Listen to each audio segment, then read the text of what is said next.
Michigan Attorney General Dana Nessel.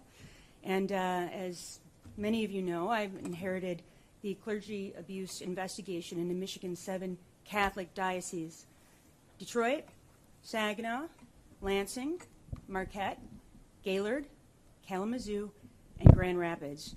And I inherited this from my predecessor when I took office on January 1st of this year.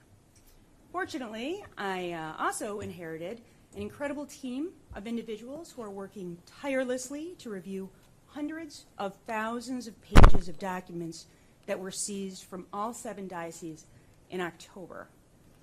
And I'd like to take a moment to introduce Deputy Solicitor General Ann Sherman, an original member of our core investigative team, who will briefly outline the work the team has conducted to date. Ann?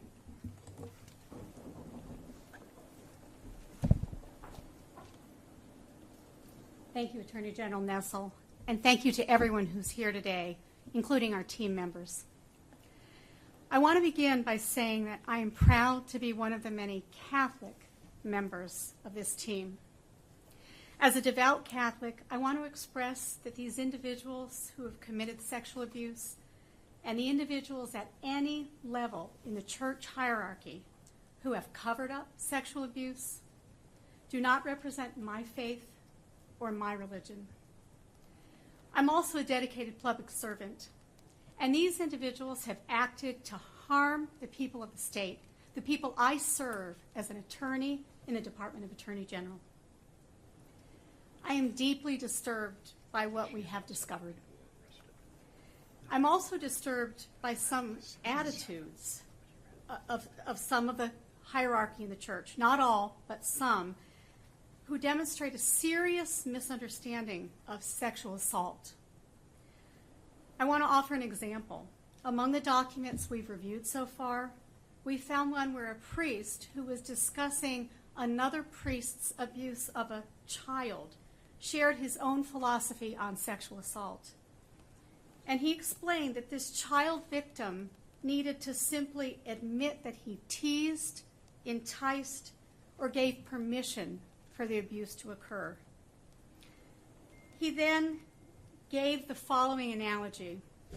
If someone drops an apple and the apple gets bruised, there are 2 sins. The first one belonging to the person who dropped the apple, and the second to the apple for getting bruised.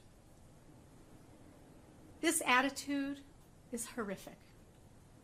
Sexual abuse is never the fault of the victim, and it certainly can never be that sexual abuse of a child is the child's fault. These types of documents have made this investigation grueling and heartbreaking, but they underscore how important our work is. We began this investigation by issuing a search warrant for each of the 7 dioceses in Michigan. We seized church files, including those designated as secret. We seized hundreds of boxes of documents, which we then secured in a locked office in our Office of Attorney General. And we assembled a team of attorneys and investigators to work on this investigation. We also established a tip line where individuals with information could call in and leave in a tip anonymously if they so desired.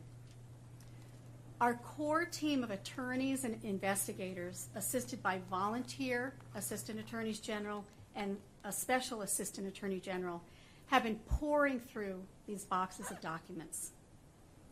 We are first attempting to identify abuses occurring within the statute of limitations and those that therefore might be chargeable. As those are identified, investigators are assigned to speak to the victims, to witnesses, and to clergy. Our second phase will be to investigate incidents that are beyond the statute of limitations, but that really warrant investigation.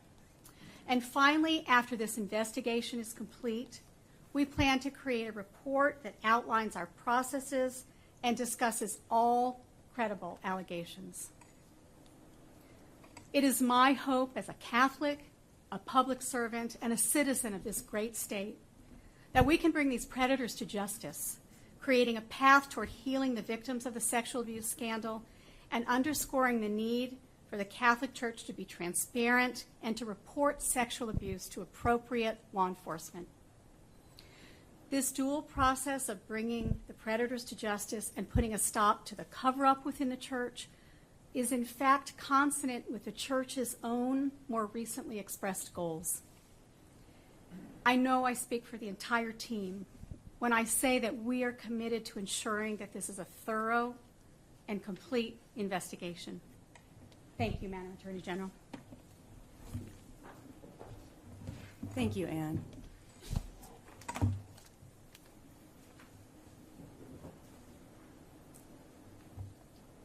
Anyway, I am so grateful again to you and to everybody on the team. And as Anne said, this really is just the tip of the iceberg, and our work continues day in and day out as we seek justice for the hundreds, perhaps even thousands of victims of clergy abuse in our state. So I'd like to take a moment now to thank those members of our investigative team who are here today, including our core team. And if you could stand up when I say your name and then remain standing.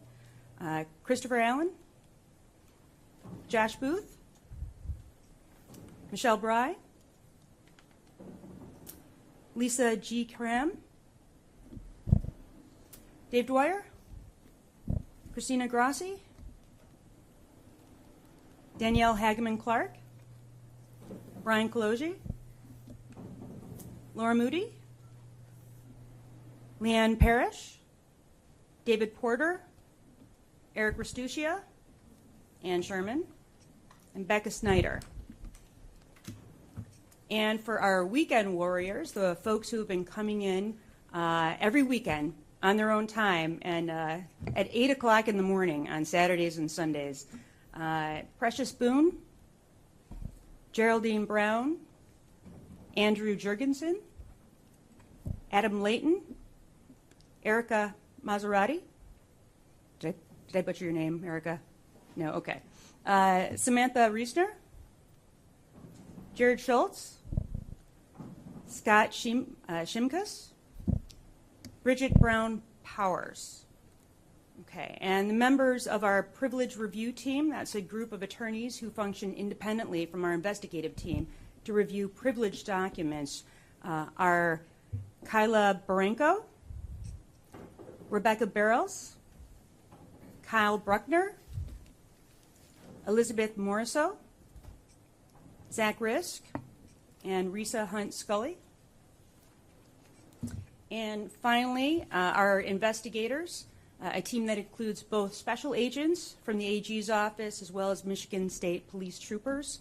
If any of you are here, Michael Anderson, John Buck, Craig Carberry, Michael Church, John Forner, Jeffrey Frazier, David Geyer, David Hart, Jeffrey Hunger, Richard Lutz, Diane Saltner, Lauren Chapani, Scott Shea, Eric Shoemaker, Stephen Stanfest, and Todd Workman. Okay. Well, I just want to say personally to all of you who are here, thank you. Thank you for your unwavering commitment to the victims who are counting on all of you to procure justice for them. On their behalf, I will say thank you from the bottom of my heart for the incredible and amazing work that each one of you has been doing on this case.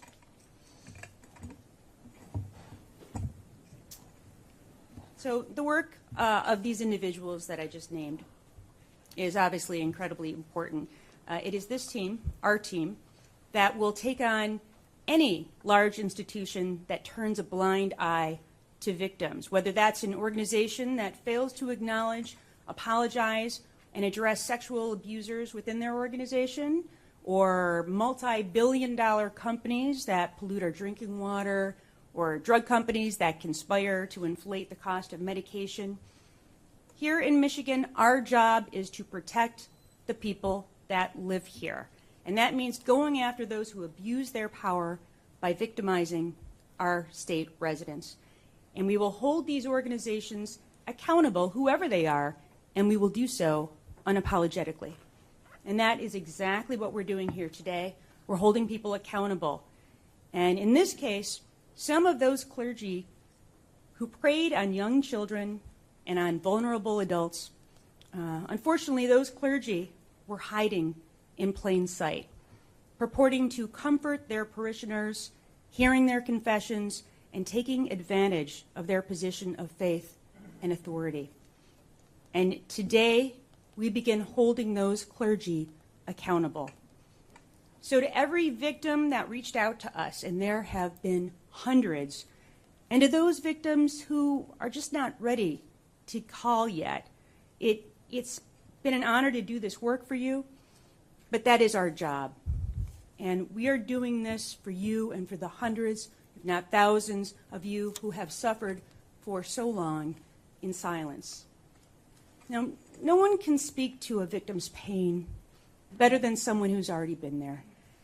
Many years ago, before Larry Nassar and the Me Too movement, Andy Russell had the courage to step up and speak out about the abuse that he suffered at the hands of Father James Francis Rapp, a priest and wrestling coach of Lumen Christi, who was ultimately found guilty of criminal sexual conduct after serving in several parishes by this office.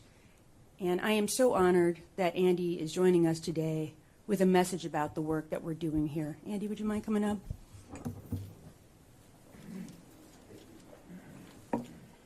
First of all, I'd like to introduce myself. My name is Andy Russell. I'm from Jackson, Michigan. First, I want to say I feel gratitude more than anything right now.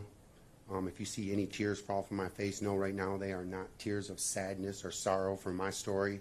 They're tears of joy for these people in this room right here and for our Attorney General. Because as a little boy at 14 years old going through my abuse, which is a long, drawn-out story we don't have time for, but what I do have time to tell you for is one of the most important things to me was an officer named Mr. Peruker who was in my neighborhood and carried a badge. And when I was told to keep my mouth shut and not to talk, he resonated in my brain with his authority to stop, because I knew to respect a police officer the same I was raised to respect a priest in authority. But because of the threats made on me and my family, I was never able to have the guts to tell Mr. Peruker what was happening to me. And today I feel like I'm sitting in a room full of Mr. Perukers today. Guys with badges and guys that care. Ladies and gentlemen and people, my Attorney General.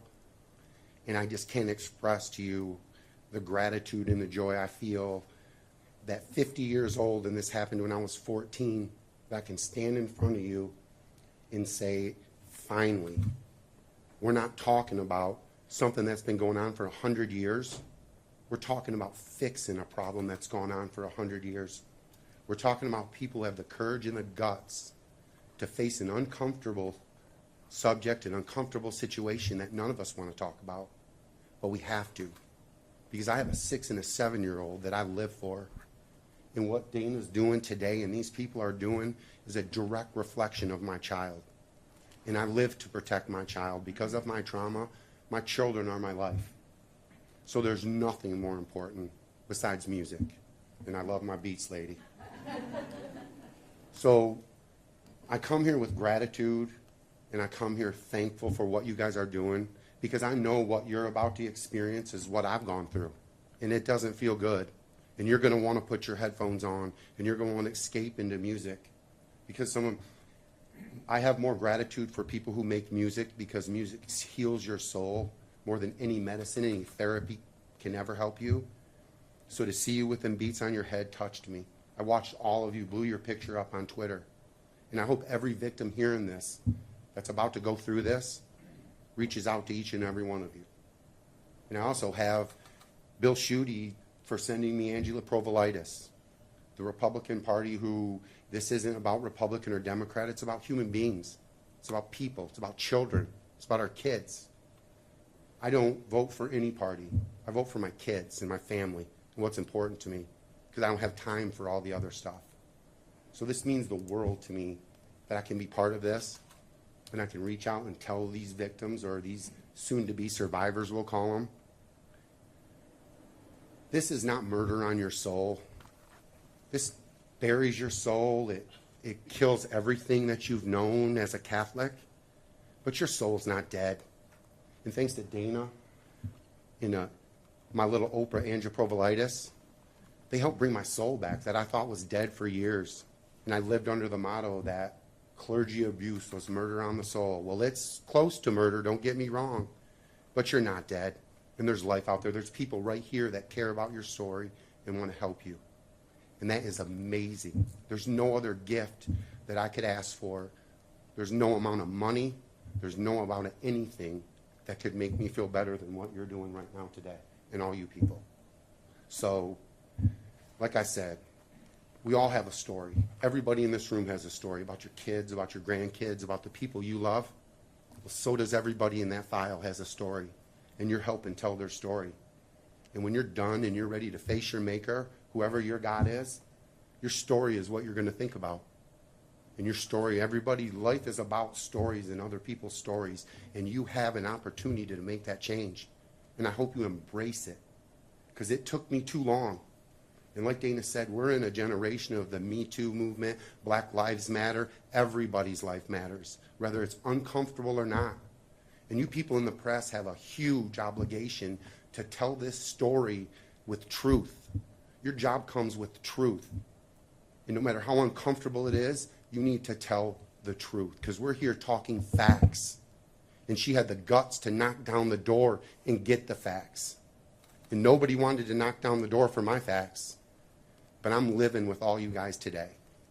All you people who have stories to tell, pick up the phone, because they're right here. I'm seeing them, and I feel it.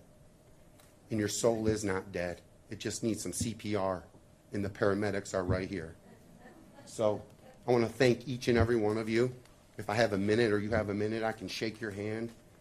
But you have played a chapter in my closing story. I'm 50. My life is 3/4 over.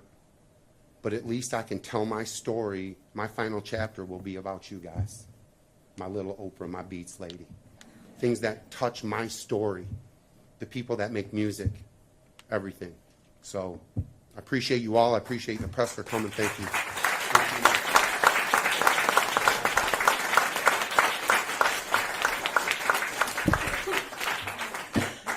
Thank you, Andy. Thank you so much. And thanks to your fiance, Kelly, and your family for having the courage to speak out then and now. And thank you for that strong and powerful message to victims everywhere. You know, the cost of doing nothing is so enormous to all of us. For those who have been victims and for those who have yet to become victims, and for the taxpayers themselves, we all pay a price for doing nothing at all. And here's what happens if we don't continue to pursue this investigation, because the price the victims pay and the impact to our society as a whole, because we don't stop predators, is simply enormous. Children who are abused suffer from a variety of challenges. For example, when it comes to academics, sexual assault victims are at an increased risk of educational underachievement, including lower verbal and math scores, which can contribute to unemployment as adults. They're more likely to have higher rates of absenteeism. They're more likely to repeat a grade, and they're more likely to drop out of school. Sexual assault victims are also much more likely to exhibit poor social skills and classroom behavioral problems, which are likely to continue then into adulthood. And all this, of course, is heightened by multiple victimizations. Abused children are nearly twice as likely to have poor overall physical and mental health, leading to anxiety, depression, and antisocial behavior. All of these challenges put those who have been sexually abused at greater risk for alcohol and drug use, eating disorders, and they're much more likely to utilize more medical care and mental health services, including emergency room visits. And finally, unfortunately, these victims are far more likely to end up incarcerated or to have committed suicide. The estimated per victim lifetime cost of sexual abuse is $122,461.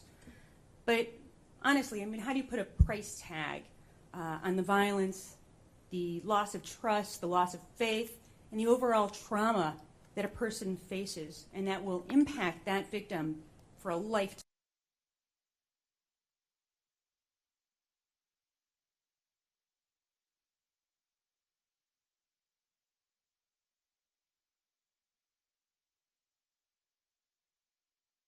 in order to deliberately manipulate both the victim and very often their family as well.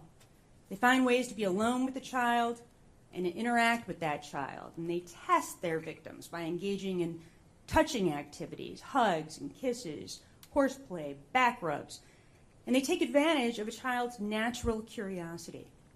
They also take advantage of a child's innocence, because many child victims don't understand what is happening to them is sexual or wrong. And that's why only about 16% of child victims ever report their abuse. And it is for those victims that what we are doing here is incredibly important work. So in the last 30 hours, 10 members of our team have been in courtrooms in Berrien, Genesee, Macomb, Washtenaw, and Wayne counties, while other members of our team have been working with local law enforcement in Arizona, California, Florida, and here in Michigan. And we are very grateful to several agencies who helped us in this effort, including the U.S. Postmaster General, the U.S. Secret Service, and the State Department, the Tempe, Arizona Police Department, the Marion County, Florida Sheriff's Department, the Los Angeles Police Department, the San Bernardino, California Police Department, and the Inglewood, California Police Department. And finally, the Michigan Department of Licensing and Regulatory Affairs and the Michigan State Police. We are so grateful for all their help as we collectively executed arrests in locations around the country. As a result of everyone's hard work, today I am announcing a total of 21 charges of criminal sexual conduct against 5 men, all of whom were priests at the time that they allegedly committed these crimes. We'll start with Father Timothy Michael Crowley of the Lansing Diocese at St. Thomas Rectory in Ann Arbor. He's been charged in Washtenaw County with a total of 8 counts of criminal sexual conduct, 2 counts of criminal sexual conduct in the first degree involving sexual penetration with a child, and that Crowley abused his position of authority. 2 counts of criminal sexual conduct first degree, penetration of a victim 16 and older using force and coercion. 4 counts of criminal sexual conduct second degree. Crowley engaged in sexual contact with that same victim while the child was under 16, and the allegations are that Crowley abused his authority after the victim turned 16 using force or coercion to accomplish the sexual contact. Crowley is 69 years old and was arrested yesterday in Tempe, Arizona. Next is Father Neal, Kalina, Archdiocese of Detroit at St. Kieran Catholic Church in Shelby Township. He's been charged in Macomb County with 4 counts of criminal sexual conduct in the second degree, 2 counts for when the victim was under 13 years of age, and 2 counts of criminal sexual conduct 2 with a victim between the ages of 13 to 15. While he's no longer a priest, Kalina is apparently now a youth counselor running an organization called Operation High Hopes that he apparently founded in an effort to, we believe, prey on marginalized teenagers. Kalina is 63 years old and was arrested last night in Little Rock, California. Next is Father Vincent DiLorenzo, Lansing Diocese, Holy Redeemer School in Burton. Charged in Genesee County with 4 counts of criminal sexual conduct first degree, sexual penetration with a child, and 2 counts of criminal sexual conduct second degree, sexual contact with a child. DiLorenzo is 80 years old and was arrested in Marion County, Florida. Father Patrick Casey, Archdiocese of Detroit, St. Theodore of Canterbury Parish in Westland. He's been charged in Wayne County with 1 count of criminal sexual conduct in the third degree for performing oral sex on the victim during confession while acting as the victim's spiritual counselor. Casey, who is 53 years old, was arrested yesterday in Oak Park. Father Jacob Velian, Kalamazoo Diocese, St. John the Evangelist Parish in Benton Harbor. He's been charged in Berrien County with 2 counts of rape, which of course is now known as criminal sexual conduct in the first degree, but at the time the offense occurred, that offense was known as just rape. And the allegations are that was with a victim who was both under and then later older than 16. Valian is 84 years old, and we have determined he currently lives in India. He has not yet been arrested, but he is proof positive that you cannot live long enough, nor can you run far enough away to escape our investigation. We've located him, and we will be making efforts to extradite him. So all 5 of these former priests were charged yesterday, and 4, DiLorenzo, Casey, Kalina, Crowley, were arrested all within the last 30 hours. And in the case of those arrested out of state, including, I hope, Father Valian from India, they will be returning to Michigan for their first hearings. In addition, last week we took licensing action against Lawrence Ventline, a priest from the Archdiocese of Detroit who is alleged to have sexually assaulted a Michigan resident. Ventline had a professional educationally limited counseling license through the Department of Licensing and Regulatory Affairs. And just 2 weeks ago, we confirmed that he is still actively taking on children as his clients. His counselor's license was summarily suspended last week by Lara, and we filed an administrative licensing complaint against him. Unfortunately, his crimes were outside the statute of limitations, so he could not be criminally charged. We are committed to the facts, and we will follow them wherever they take us. And although we have charged these men with very serious crimes, I do want to remind everyone that these men are innocent until proven guilty in a court of law beyond a reasonable doubt. Nearly all of these charges came as a result of calls to our tip line, but then they were later corroborated by files that were seized from the diocese last fall, followed by multiple interviews with victims. And as I said earlier, this is only the tip of the iceberg, because we have hundreds of thousands of pages of documents from every diocese in the state that we haven't yet reviewed and that we continue to scour. So we anticipate many more charges and arrests as we continue to move forward with this work. And again, since all these cases came from our tip line, we estimate that we are maybe only 5 or 10% at most through the information that we currently possess. And to date, we've received more than 450 tips, and the victims continue to call in. In fact, someone just called in last night after hearing about the DiLorenzo charges to report that they were a victim. So I say that to remind everyone, especially to those who are victims, that we will continue to investigate each and every tip that we receive, and we will continue to pursue justice. So in closing, I want to again thank Andy. Thank you, and thank your family for having the courage to be here today to speak out.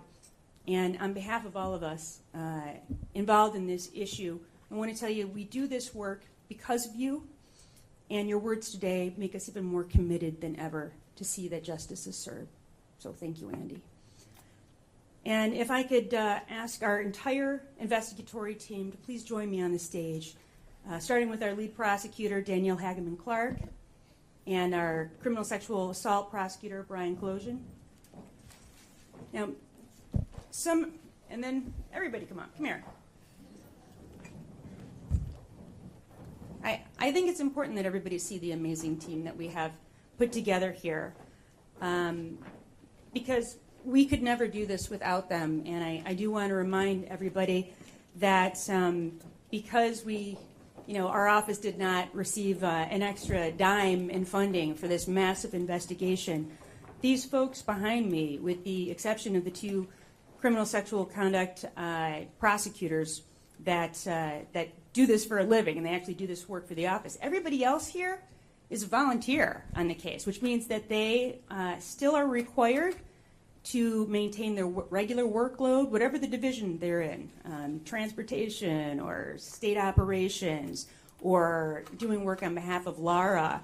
They still have to do all of those things, just the same as before. But in addition, they have volunteered to come in late at night and on the weekends, and that's how we are getting through this investigation. So I also want to say we're extremely grateful to the local officials in Berrien, Genesee, Macomb, Washtenaw, and Wayne counties, plus the states of Arizona, California, and Florida.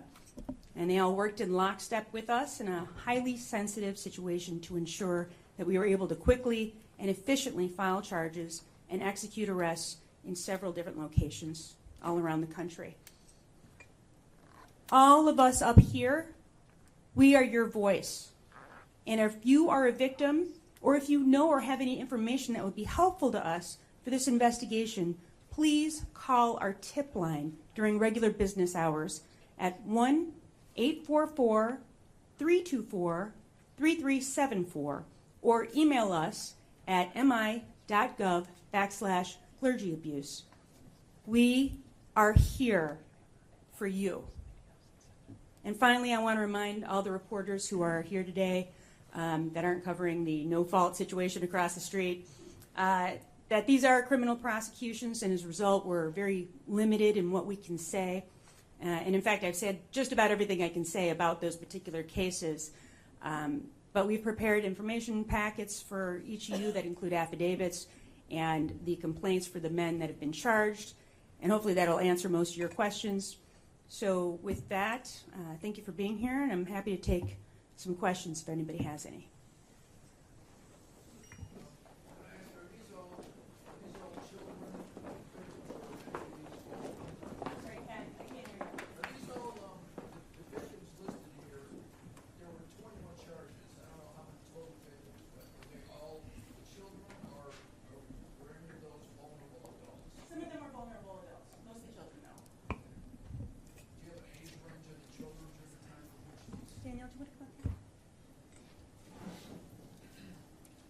The question was, is there an age range?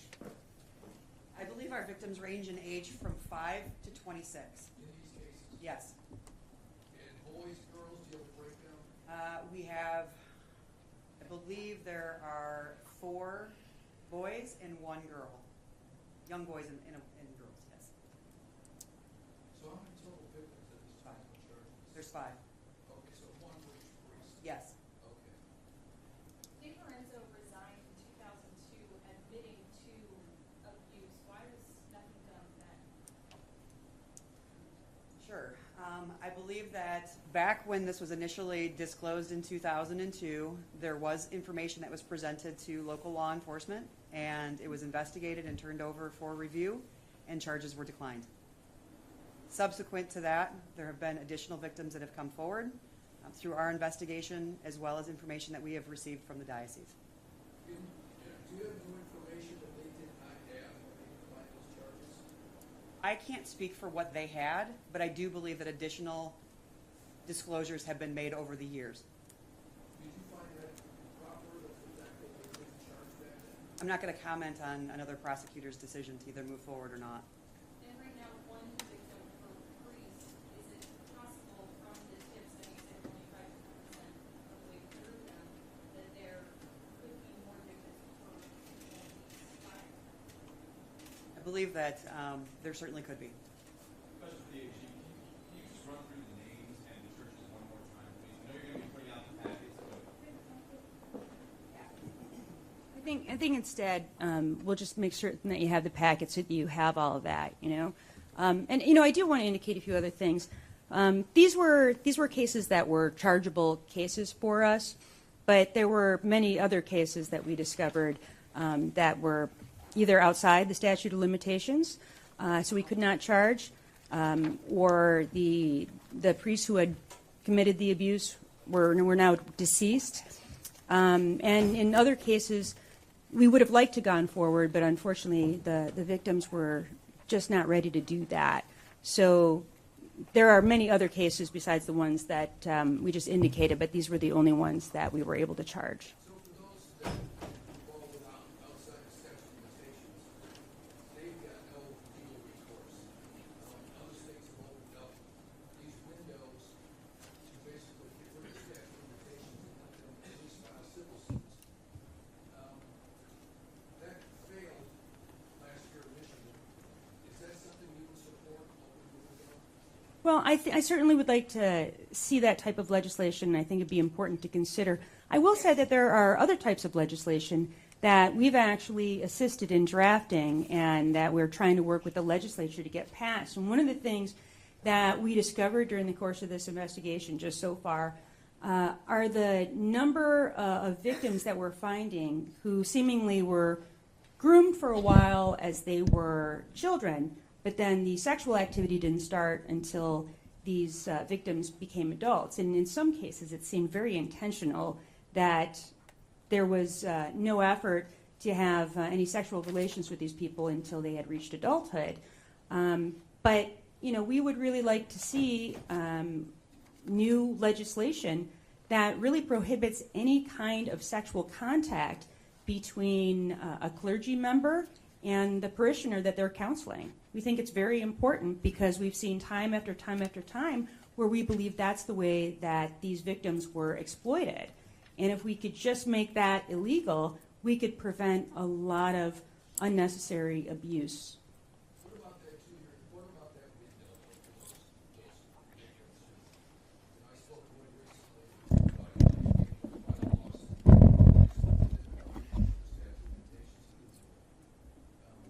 Minnesota has many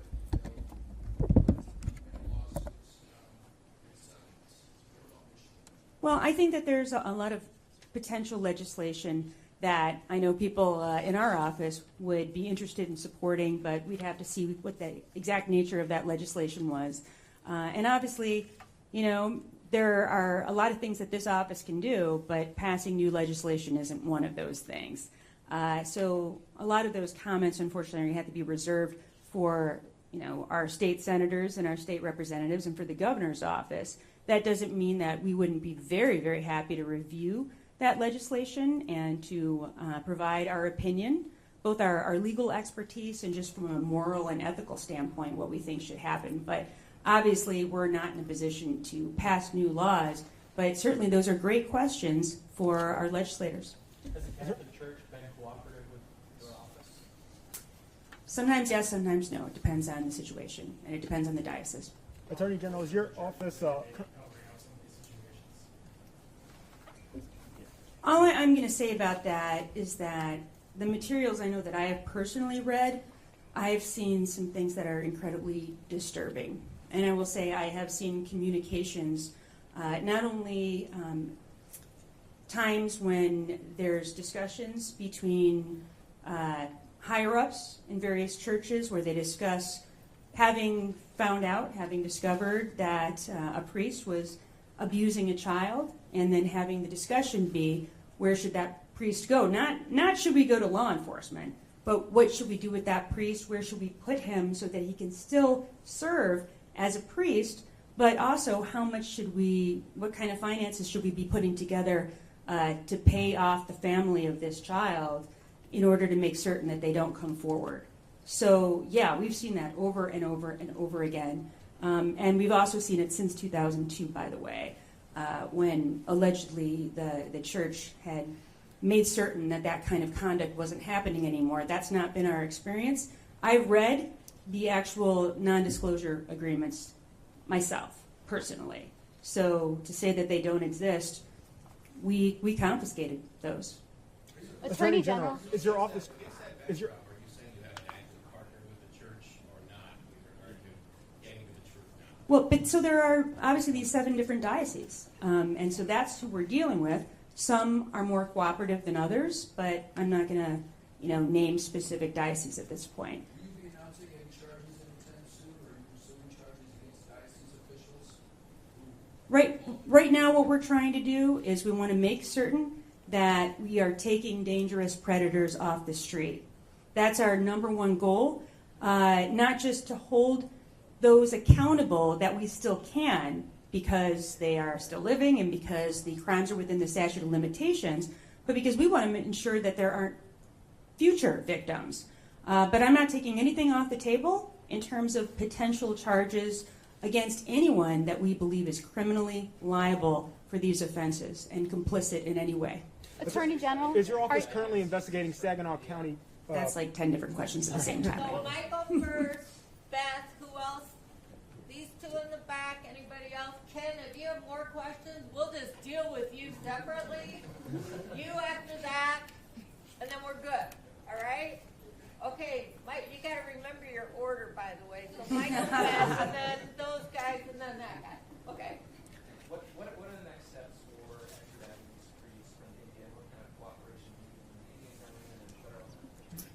honestly, I can't answer those questions.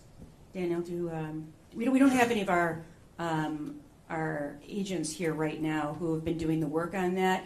But again, the priest in India, we've located him. We know exactly where he is. And we are going to be making efforts to extradite him. In terms of exactly what the process is, I don't have that information for you right now, but I will tell you that we are taking every measure that we possibly can to make certain that he's brought to justice. And once we determine that, in terms of extradition, we'll let you guys know.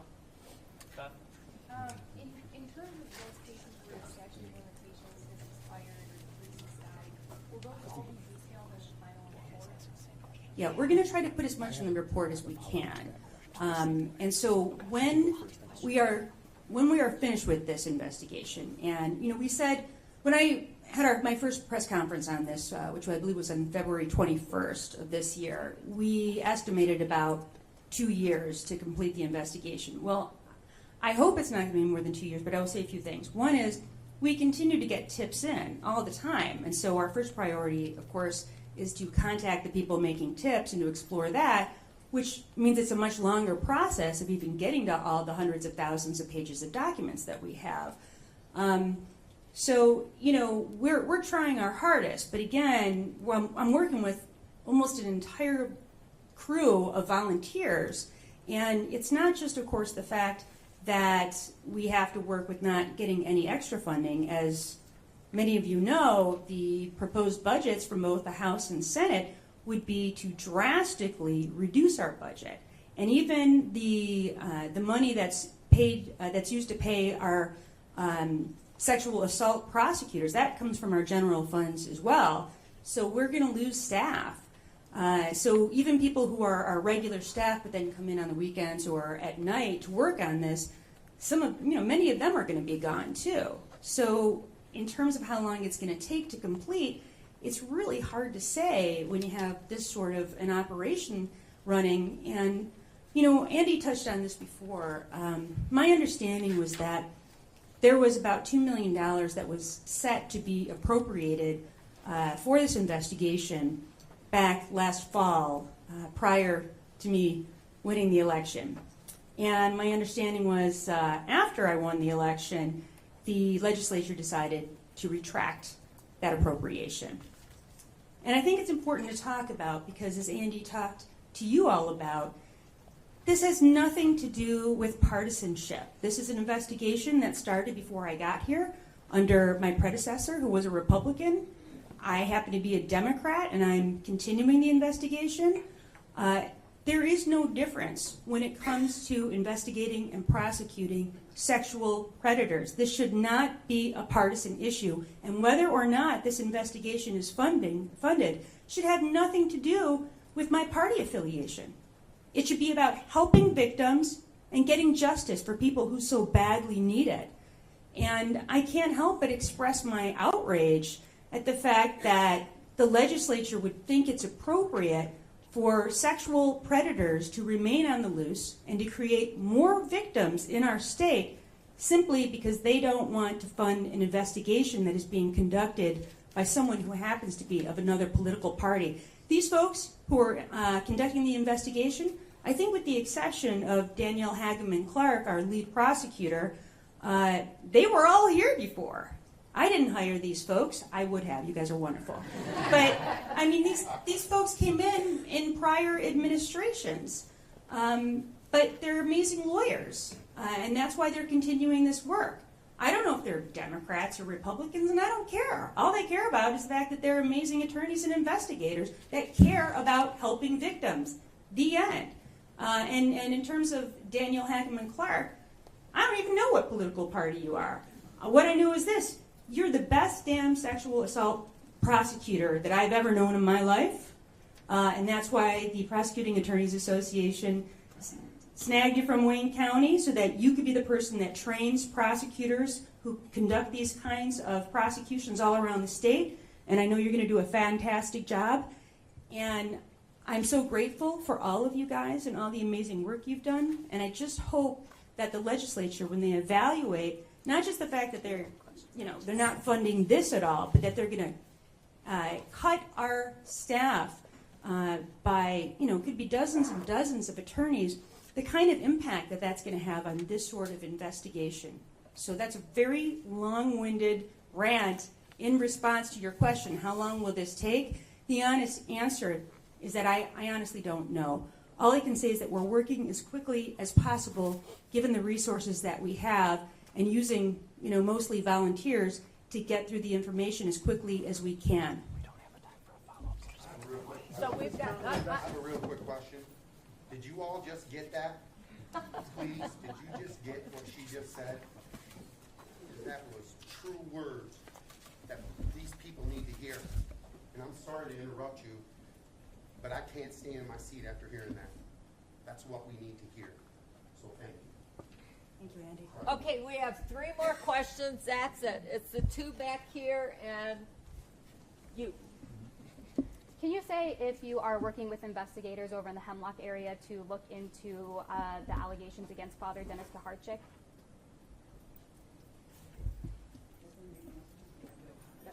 Yeah, we can't comment on any potential ongoing investigations. Okay.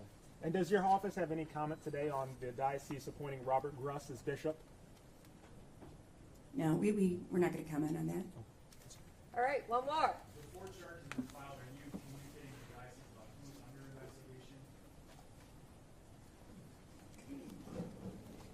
For those of you who didn't catch it, this is Danielle Hageman Clark.